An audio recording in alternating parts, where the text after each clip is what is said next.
السلام علیکم اسٹوڈینٹس، امید ہے کہ آپ خیریت سے ہوں گے۔ اللہ تعالیٰ آپ کو خیریت سے ہی رکھے۔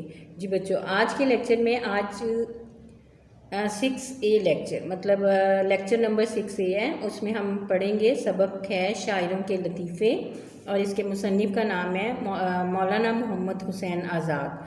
تو بچوں، اس کو پڑھنے سے پہلے، چیپٹر ریڈنگ کرنے سے پہلے ہم اس کے مصنف کے حالات زندگی اور ان کے اسلوب بیان اور ان کی بکس کے بارے میں پڑھیں گے۔ مولانا محمد حسین آزاد 1830 ان کی تاریخ پیدائش ہے، 1910 ان کی تاریخ وفات ہے۔ محمد حسین آزاد معروف عالم دین اور صحافی مولوی محمد باقر کے بیٹے تھے۔ دلی میں پیدا ہوئے۔ 1857 کی ناکام جنگ آزادی کے بعد آزاد کے والد انگریزوں کے ہاتھوں مارے گئے۔ گھر بار لٹ گیا۔ تلاش معاش میں دلی چھوڑی، لکھنؤ اور حیدرآباد گئے، پھر لاہور پہنچ کر محکمہ تعلیم میں 15 روپے ماہانہ تنخواہ پر ملازم ہو گئے۔ جی بچوں، 15 روپے آپ کو بہت کم لگ رہے ہیں، لیکن اس وقت پیسے کی ویلیو زیادہ تھی، تو یہ بہت تھے۔ 15 روپے ماہانہ تنخواہ پر ملازم ہو گئے۔ حکومت پنجاب نے ان سے متعدد نصابی اور درسی کتابیں لکھوائیں۔ لاہور میں قائم انجمن پنجاب میں لیکچرر اور سیکرٹری رہے۔ آخری دنوں میں گورنمنٹ کالج لاہور میں عربی اور فارسی کے پروفیسر مقرر کیے گئے۔ 1888 میں دماغی مرض شروع ہوا جو مرتے دم تک باقی رہا۔ آزاد اردو کے صاحب طرز نثر نگار ہیں۔ وہ اپنے اسلوب بیان کے موجد بھی ہیں۔ موجد یعنی انہوں نے جو اسلوب بیان کرنے کا جو ان کا طریقہ ہے، وہ انہوں نے خود ہی ایجاد کیا ہے، اور خاتم بھی ہیں، یعنی انہی پر آ کر وہ طریقہ کار بیان کرنے کا جو اسلوب ہے وہ ختم ہو گیا انہی پر۔ انہوں نے ایجاد کیا اور انہوں نے ختم کر دیا، یعنی کسی اور نے ان کے انداز کو اختیار نہیں کیا، نہ اس کی پیروی کی۔ ان کا تمثیلی اسلوب بیان انہیں اپنے عہد کے ادیبوں اور نثر نگاروں میں منفرد بناتا ہے۔ تخیل آفرینی، پیکر تراشی، تجسیم نگاری، شعریت اور رنگینی، واقعہ نگاری، نفسیاتی، حقیقت آرائی کہتے ہیں سجانا، یعنی حقیقت سچی باتوں سے سجانا عبارت کو، اور مبالغہ آرائی یعنی جھوٹی باتوں سے سجانا، ان کے اسلوب کی نمایاں خصوصیات ہیں۔ ان کا انداز بیان نثر کا ایک ایسا خوبصورت اور دلکش شاہکار ہے جس نے ان کے بعد آنے والے ادیبوں کی اکثریت کو متاثر کیا۔ خوبصورت اور دل نشیں نثر کے علاوہ ان کا ایک بڑا کارنامہ اردو میں جدید طرز شاعری ہے، جس کی ابتدا انجمن پنجاب لاہور کے مشاعروں سے ہوئی، جس کے وہ سیکرٹری تھے۔ آزاد کی تصانیف میں آب حیات، تصانیف کہتے ہیں جو انہوں نے کتابیں لکھیں، آب حیات، دربار اکبری، نیرنگ خیال، قصص ہند اور سخندان فارس بہت مشہور ہیں۔ اپنے استاد ابراہیم ذوق کا دیوان بھی آزاد نے ہی مرتب کیا، یعنی ترتیب دیا تھا۔ آزاد نے موضوعاتی نظمیں بھی لکھیں جو نظم آزاد میں شامل ہیں، یعنی ان کی کتاب کا نام ہے نظم آزاد۔ موضوعاتی نظمیں یعنی ایسی نظمیں جن کا ایک ہی عنوان ہوتا تھا، ویسے تو عموماً نظم کا ایک ہی عنوان ہوا کرتا ہے۔ جی بچوں، شاعروں کے لطیفے یہ سبق کا نام ہے۔ سب سے پہلے ہم پڑھتے ہیں کہ اس کو پڑھانے کا مقصد کیا ہے، اس سبق کو۔ تو مقاصد تدریس، طلبہ کو بتانا کہ ہمارے شاعروں کی حس مزاح یعنی ان کی جو مزاحیہ حس ہے ہنسی مذاق کی کس قدر تیز ہوتی ہے، ان کی عام گفتگو میں کتنے لطیف یعنی نرم پہلو موجود ہوتے ہیں۔ شعر و ادب میں طنز و ظرافت کی اہمیت واضح کرنا، آپس کے تعلقات میں رواداری، تحمل اور برداشت کی ضرورت کا احساس اجاگر کرنا، مختلف شاعروں کے انداز گفتگو اور طبیعتوں سے متعارف کرانا، کچھ زبان کچھ زبان زد عام اشعار، یعنی جو عام لوگوں کی زبان پر ہوتے ہیں، اشعار کے موقع، محل اور استعمال سے روشناس کروانا، یعنی جو عام لوگوں کے منہ پر چڑھے ہوتے ہیں لفظ اور اشعار، تو وہ کس طرح ان کا بے دریغ اور کس طرح برجستگی سے ان کا استعمال کرتے ہیں، تو وہ بتانا۔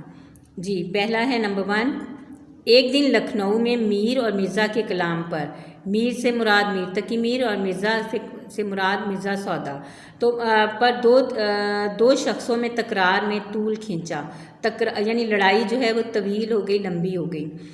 دونوں خواجہ باسط کے مرید تھے، انہی کے پاس گئے اور عرض کی کہ آپ فرمائیں۔ انہوں نے کہا، یعنی انہوں نے اپنے جھگڑے کے بارے میں پوچھا کہ اب آپ بتائیں کہ میر اور مرزا کے کلام میں سے کس کا بہتر ہے اور ہم میں سے کون درست کہہ رہا ہے؟ تو انہوں نے کہا دونوں صاحب کمال ہیں، یعنی میر اور مرزا دونوں ہی صاحب کمال ہیں، مگر فرق اتنا ہے کہ میر صاحب کا کلام ہے، یعنی دکھی ہے، اور مرزا صاحب کا کلام واہ ہے، یعنی ان کے کلام کی یہ خصوصیت ہے کہ بے ساختہ بندے کے منہ سے واہ واہ نکلتا ہے، یعنی تعریف کے قابل ہے۔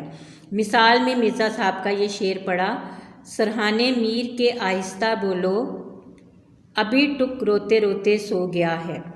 یہاں پہ اس کا مطلب یہ ہے کہ وہ اتنے دکھی شعر کہتے تھے، ان کی زندگی بہت غمگین اور دکھوں میں گزری ہے، اس لیے وہ مصائب سہتے سہتے ان کے اشعار میں بھی وہ دکھ جھلکتا ہے۔ تو سرہانے میر کے آہستہ بولو، ابھی ٹک روتے روتے، یعنی ابھی وہ روتے روتے سویا ہے، ابھی تھوڑی دیر ہوئی ہے، تو یعنی اتنا رونا دھونا ان کی زندگی کا حصہ تھا کہ ان کے اشعار میں بھی یہ چیزیں نظر آتی ہیں۔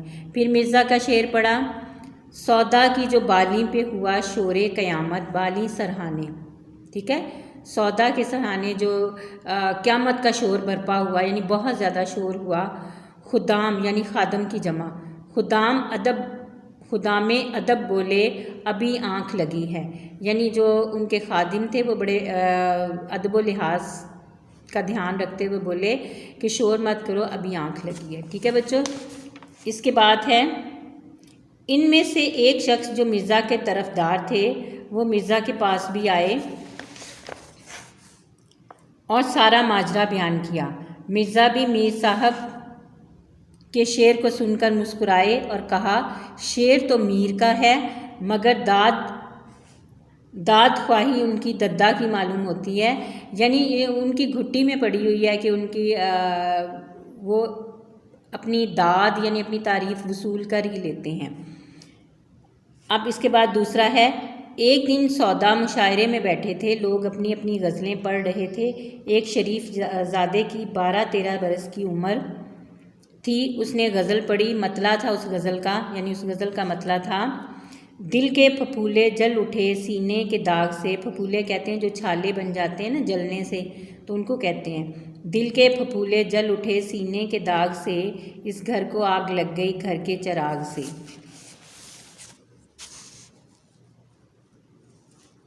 گرمی کلام پر، یعنی بہت شور مچا، بہت واہ واہ ہوئی، تو گرمی کلام پر، کلام کہتے ہیں بات چیت، اور ظاہر ہے اس وقت شعر و شاعری کی بات چیت ہی ہو رہی تھی، شعر و شاعری سنائی جا رہی تھی، تو گرمی کلام پر سودا بھی چونک پڑے۔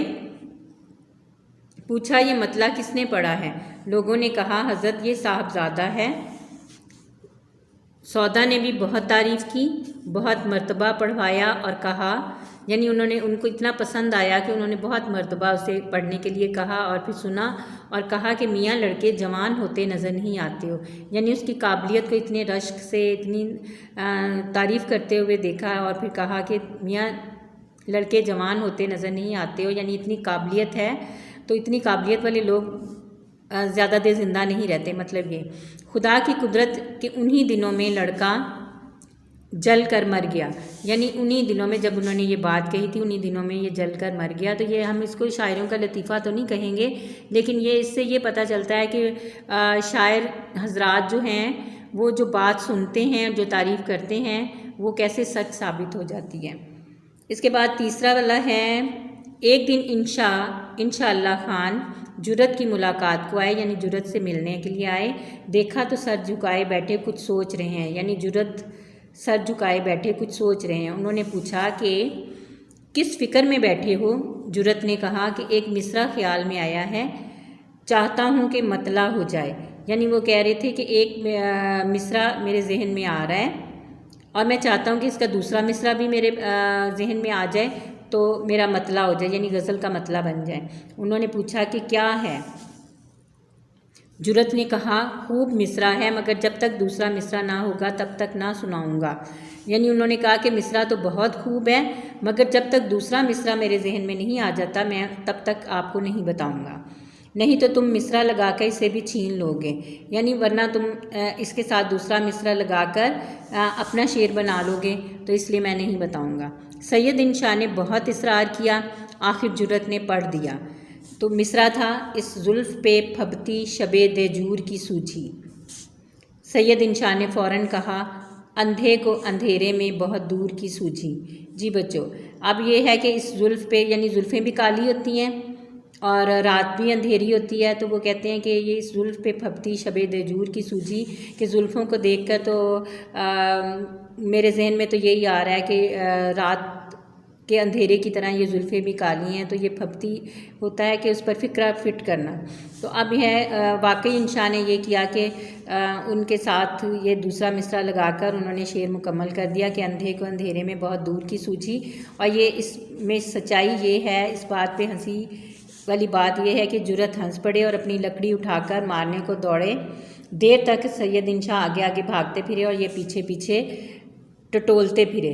اب اس سے اندازہ ہوا آپ کو کہ وہ آنکھوں سے نابینا تھے جرت، ان کو نظر نہیں آتا تھا۔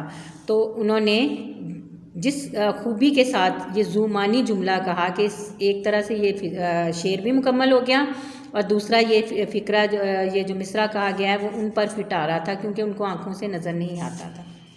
ٹھیک ہے بچوں، اس کے بعد ہے اگلا۔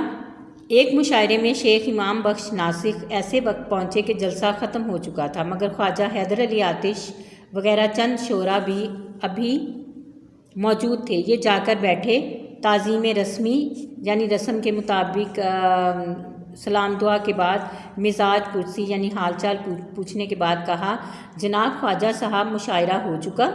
یعنی انہوں نے پوچھا کہ کیا یہ مشاعرہ ختم ہو گیا ہے؟ انہوں نے کہا کہ سب کو آپ کا اشتیاق رہا، یعنی سب آپ کا بڑے شوق سے انتظار کرتے رہے۔ پھر یہ کہنے کے بعد پھر شیخ صاحب نے یہ مطلع پڑھا، یعنی جب انہوں نے کہا کہ آپ کا انتظار کرتے رہے تو پھر انہوں نے شیخ امام بخش نے یہ مصرع یہ شعر پڑھا۔ یہ کسی غزل کا ان کی کسی غزل کا مطلع ہے، مطلع کہتے ہیں غزل کے پہلے شعر کو۔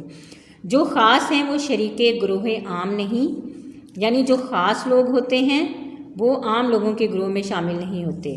شمار دانہ تسبیح میں امام نہیں، یعنی وہ جو تسبیح آپ نے اکثر دیکھی ہوگی اس میں جو سب سے بڑا دانہ ہوتا ہے، آغاز میں یہ ایک لمبا سا دانہ ہوتا ہے جہاں سے تسبیح شروع ہوتی ہے، تو وہ عام دانوں میں اس کا شمار نہیں ہوتا۔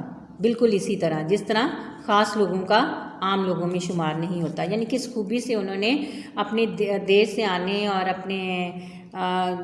اپنی اہمیت کو انہوں نے اس میں اجاگر کیا۔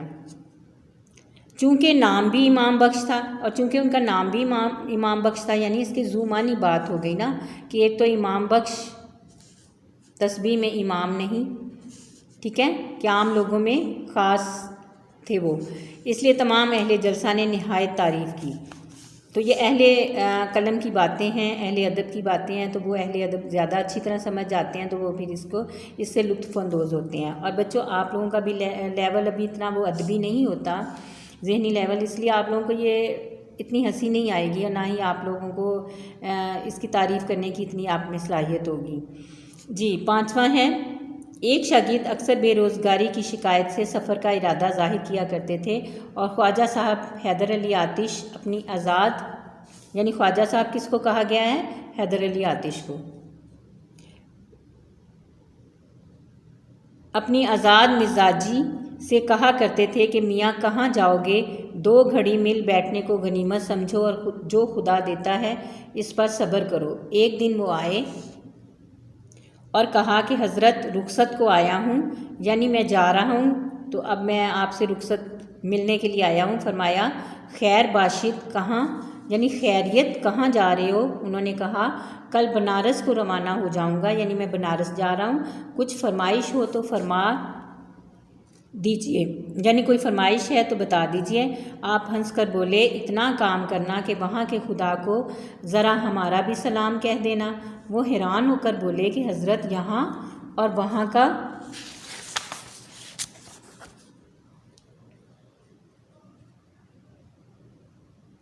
خدا جدا ہے، یعنی وہاں کا خدا کوئی اور ہے؟ خواجہ صاحب نے کہا جب خدا وہاں یہاں ایک ہے تو پھر ہمیں کیوں چھوڑتے ہو؟ جس طرح اس سے وہاں جا کر مانگو گے اسی طرح یہاں مانگو، جو وہاں دے گا یہاں بھی دے گا۔ اس بات نے ان کے دل پر ایسا اثر کیا کہ سفر کا ارادہ موقوف کیا اور خاطر جمعی سے بیٹھ گئے۔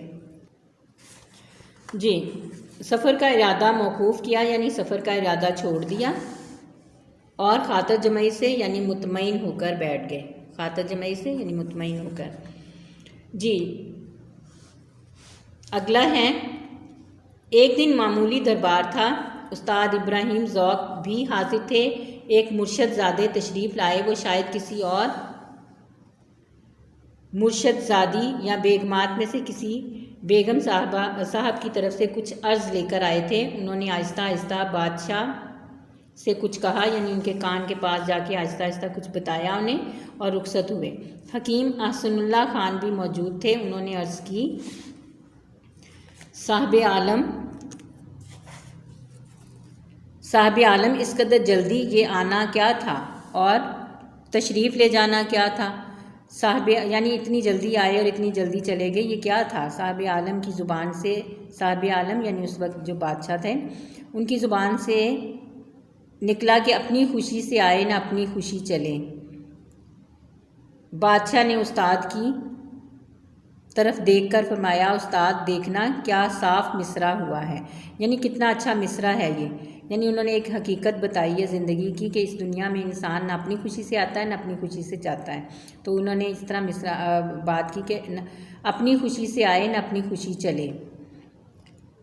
استاد دیکھنا کیا صاف مصرع ہوا ہے، استاد صاحب نے بے توقف یعنی بغیر رکے ہوئے، بغیر وقفے کے عرض کی کہ حضور لائی حیات آئے قضا لے چلی چلے، اپنی خوشی سے آئے نہ اپنی خوشی چلے، یعنی انہوں نے یہ ساتھ ملا کر کہ زندگی ہمیں دنیا میں لے آتی ہے اور موت ہمیں یہاں سے لے جاتی ہے، نہ ہم اپنی خوشی سے آتے ہیں نہ اپنی خوشی سے جاتے ہیں۔ دیکھیں کتنا خوبصورت ہے، اور اس وقت کے موقع محل کے مطابق جب انہوں نے کہا ہوگا تو کتنی داد ملی ہوگی۔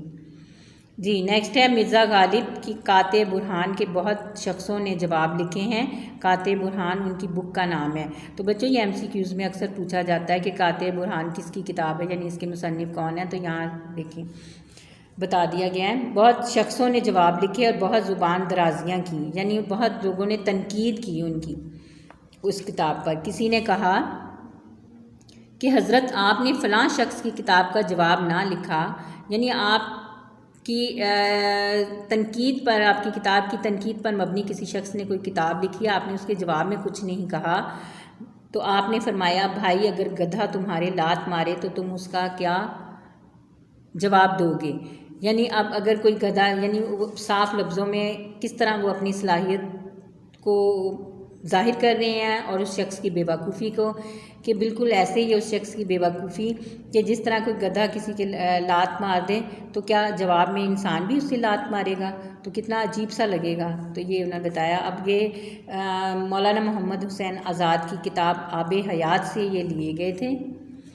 یہ سبق جو ہے آب حیات مولانا محمد حسین آزاد کی کتاب ہے، اس میں سے یہ لیا گیا تھا، تو اس کو کہیں گے ماخذ، یعنی یہ سبق جو شاعروں کے لطیفے ہے وہ کہاں سے اخذ کیا گیا، ماخذ کون ہے اس کا؟ آب حیات۔ اب اس کے بعد اب بچوں ہم نوٹس پر آ جائیں گے، اور نوٹس پر ہم کوسچن آنسر اس کے کریں گے۔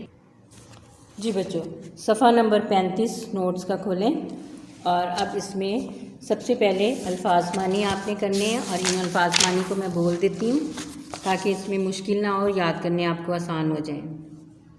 معروف، مشہور، عالم دین، مذہب کا علم رکھنے والا، صحافی، اخبار نویس، تلاش معاش، روزگار کی تلاش، متعدد، کئی، بہت سی۔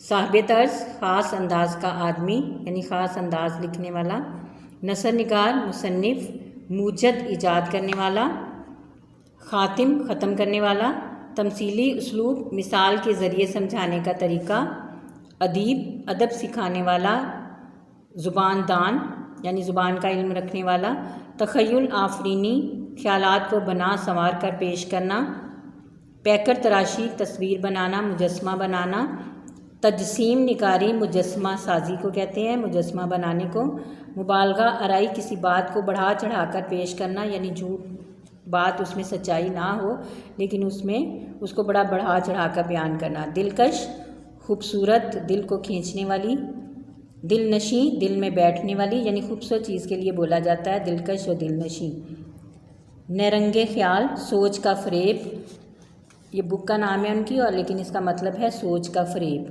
قصص قصے کی جمع داستانیں، سخندان شاعر اور خوش گفتار لوگوں کو کہا جاتا ہے، فارس ایران کا پرانا نام ہے، فارس ایران کا پرانا نام ہے، تکرار بحث جھگڑا لڑائی، طول لمبا کرنا، ٹک ذرا سا کچھ، بالی تکیہ سرہانا، خدام خادم کی جمع خدمت کرنے والے، خدام ادب ادبی لوگ، ماجرا قصہ کہانی، ددا دایا ملازمہ جو بچوں کی پرورش کرے، داد خواہی تعریف چاہنا، زادہ بیٹا، زادہ مطلب شریف زادہ صاحب زادہ تو وہ بیٹے کو کہا جاتا ہے، پھپھولے چھالے آبلے، داغ زخم نشان، مطلع نکلنے کی جگہ غزل کا پہلا شعر، مصرع شعر کی ایک سطر نصف شعر یعنی آدھا شعر، پھبتی چست فکرہ ظریفانہ جملہ۔ اس کے بعد اگلے پیج پر آئیں، بے توقف بغیر ٹھہرے بغیر رکے ہوئے یعنی بغیر وقفے کے، موقوف ملتوی کرنا ختم کرنا، قاطع کاٹنا رد کرنا، حیات زندگی، میر مراد میر تقی میر، خاطر جمی دلی اطمینان، قضا موت، برہان دلیل، زبان درازی بد زبانی گستاخی، مرزا مراد مرزا محمد رفیع سودا۔ جی بچوں اب یہ جو میں نے بولا اسی طرح میرے ساتھ ساتھ آپ بھی بولتے جائیں اب آن کر کے آن لیکچر میں، تو پھر آپ لوگ آپ کی ریڈنگ بھی اچھی ہوگی اور پھر لفظ بولنا مشکل نہیں ہوگا۔ اس کے بعد بچوں یہ اس سبق کا شاعروں کے لطیفے کا خلاصہ ہے اور یہ آپ نے کس طرح کرنا ہے یہ میں نے بتایا ہوا ہے، جو پیٹرن میں نے آپ کو دیا ہوا ہے وہ ہر دفعہ نہیں میں بتاؤں گی، آپ کو معلوم ہونا چاہیے کہ کیا پیٹرن ہے۔ اس میں بتانا ہوتا ہے صنف ادب کیا ہے، سبق کا عنوان اور مصنف کا نام اور پھر ماخذ کیا ہے، بتایا تھا نا ادھر پیچھے جب چیپٹر کی ریڈنگ کی اینڈ پہ تو بتایا تھا۔ اس کے بعد آپ نے یہ لکھنا شروع کرنا ہے، درج بالا مضمون مولانا محمد، درج بالا نہیں لکھنا کیونکہ یہ بک میں لکھا جاتا ہے لیکن جب آپ نوٹس میں لکھتے ہو تو یہ آپ نے لکھنا ہے شامل نصاب سبق، شامل نصاب مضمون مولانا محمد حسین آزاد کی تصنیف آب حیات سے لیا گیا ہے۔ اس مضمون میں مصنف نے شاعروں کی شخصیت کا مختصر تعارف یا خاکہ پیش کیا ہے۔ مولانا نے اپنی کتاب میں شاعروں کے متعلق جو باتیں بیان کی ہیں وہ ادب کا ایک انمول خزانہ ہے۔ اس کے بعد یہ شروع ہو جاتا ہے، ایک دن لکھنؤ میں دو اشخاص کے درمیان جھگڑا ہو گیا، ایک میر تقی میر کو جبکہ دوسرا مرزا محمد رفیع سودا کو عمدہ شاعر قرار دیتا تھا۔ خواجہ باسط نے میر کے کلام کو آہ اور مرزا سودا کے کلام کو واہ قرار دیتے ہوئے دونوں کا ایک شعر سنایا۔ جب یہ معاملہ مرزا سودا کو معلوم ہوا تو انہوں نے فرمایا، شعر تو میر کا یہی ہے لیکن تعریفی کلمات ان کی آیا کے ہیں، یعنی وہ تعریف کے قابل ہیں۔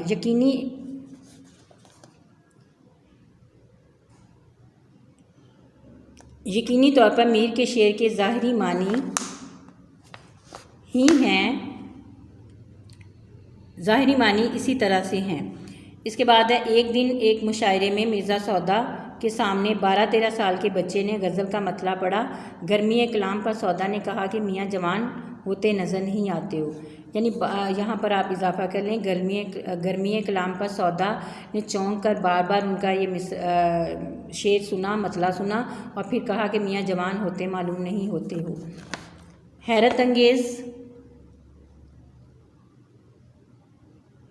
حیرت انگیز طور پر انہی دنوں وہ لڑکا جل کر مر گیا۔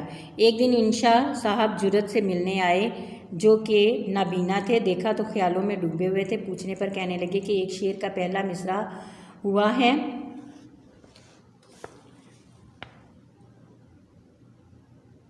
تمہیں نہیں سناؤں گا ورنہ دوسرا مصرع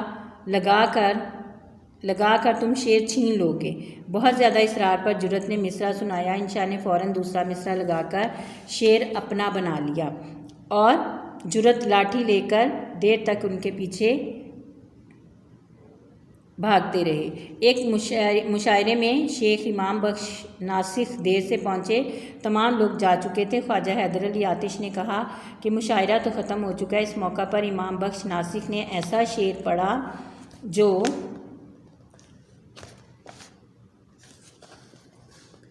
جو نام اور موقع کی مناسبت سے موزوں تھا۔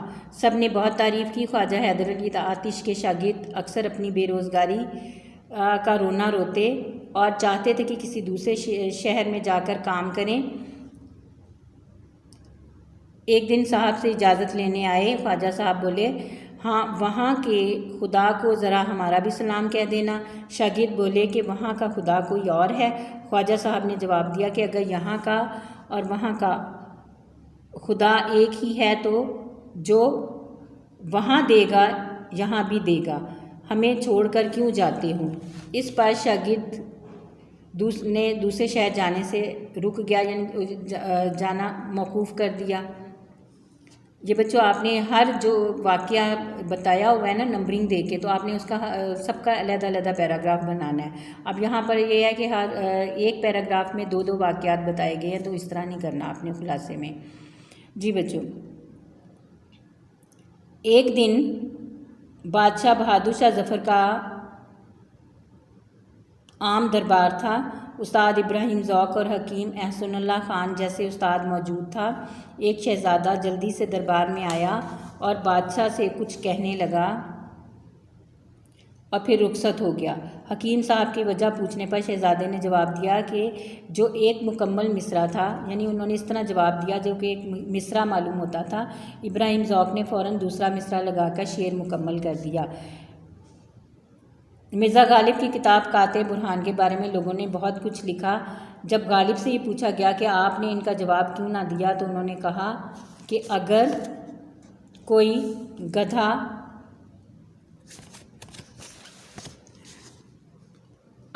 گدھا لات مارے تو تم اس کا کیا جواب دو گے؟ جی بچوں، آج کا ہمارا لیکچر یہیں تک ہے۔ آپ نے یہ خلاصہ یاد کر کے لکھنا ہے اور اس کی ریڈنگ بھی کریں، ریڈنگ کی پریکٹس کریں، الفاظ معنی کو یاد کریں اور مشکل الفاظ کو املا سمجھ کر لکھنے کی کوشش کیا کریں تاکہ وہ آپ کی لکھنے کی پریکٹس ہو اور آپ کی املا بھی اچھی ہو اور آپ کی رائٹنگ سپیڈ بھی اچھی ہو۔ اوکے اسٹوڈنٹس، اللہ حافظ، گڈ لک۔